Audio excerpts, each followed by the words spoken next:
The state of small businesses in the state and the state of Susan Bysowitz's political future. While some believe national numbers suggest that the recession might be bottoming out in Connecticut, the Secretary of the state says it looks like things are only getting worse for businesses struggling to stay afloat. In January, the Secretary of the State, Susan Bysowitz, thought the situation was pretty bad back then. We have seen the highest number of business failures since we started keeping track in 2000. However, now she finds the situation is only getting worse. Bysowitz, whose office tracks the number of businesses opening and closing in Connecticut, says from January to April, nearly 3,500 businesses closed their doors for good, a 16% increase over the first quarter of last year. The state of the economy is just one of the reasons why the Democrat from Middletown is considering a run for governor. At one time, considered the front runner in the race. New fundraising numbers, however, put her in second place behind Stamford Mayor Dan Malloy. Will Bysowitz make her candidacy official anytime soon, or will she continue to wait to see how it all works out? And here now to talk about the state of the economy and her possible run for governor is the Secretary of the State, Ms. Susan Bysowitz. Thank you so much for being here. Thank you for having me. We have lots to talk about, including bad news for businesses in the state. But I think the question that everyone really wants to know, because you did poll very well in the one and only poll that came out as far as Democratic contenders went, will you run for governor? I know you have the exploratory committee. But how close are we getting there?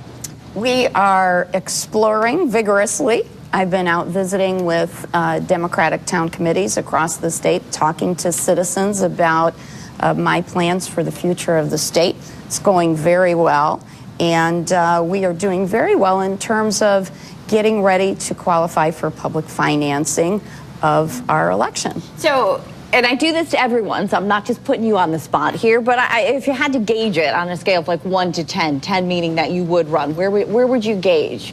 I think I am very encouraged. Hard to pick on a scale of 1 to 10, but we've been getting a lot of encouragement as we've been out talking to citizens across the state.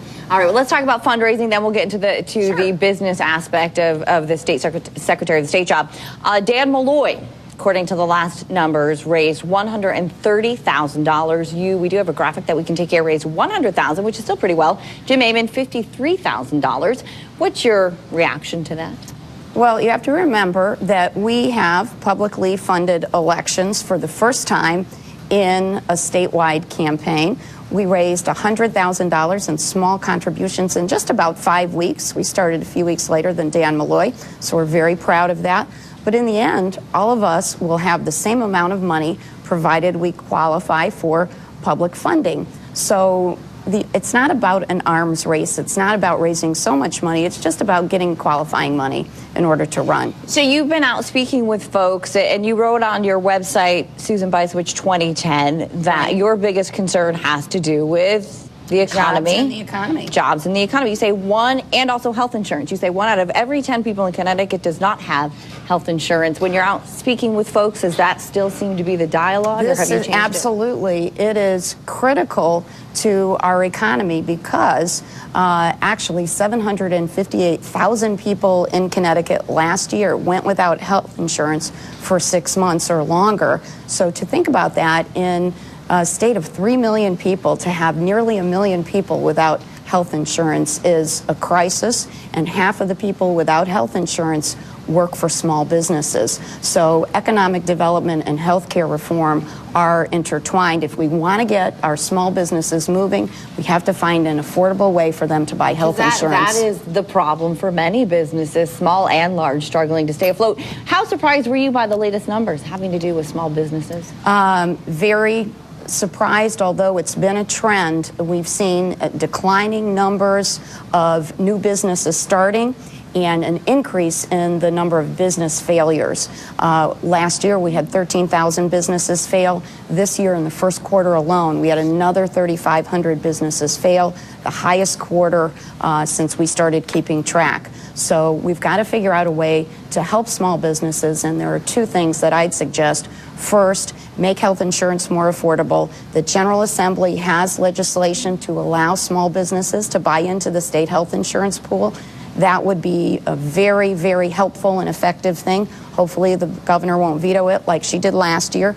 The other thing that is keeping small businesses from being successful is the high cost of utility prices. We have the highest cost of energy in the continental United States. Second only to Hawaii. I mean, Hawaii I can kind of understand. So we've got to find a way to make energy more affordable. We've got to be encouraging energy conservation and efficiency, and also finding a way for small businesses to purchase in a pool, because small businesses pay 30% more for energy than big businesses because they just don't have the negotiating power. And excellent. Those are topics that everyone is talking about. And back to your potential run for governor, how much, can you give me some type of gauge here when you think you'll have a decision? Do you think by summer? by the fall or the beginning of next year. So we'll keep you informed. Okay, please do. And the Real Story is a great place to announce, by the way. Okay, one last question, though. Jim Amon last week had said that he believes Dan Malloy should drop out of the race because Dan has had problems concerning his son, who was arrested on attempted robbery and drug charges. What's your take on that? Well, I empathize. I have 3 teenagers. They're 13, 15, and 17, so my heart goes out to Dan's family.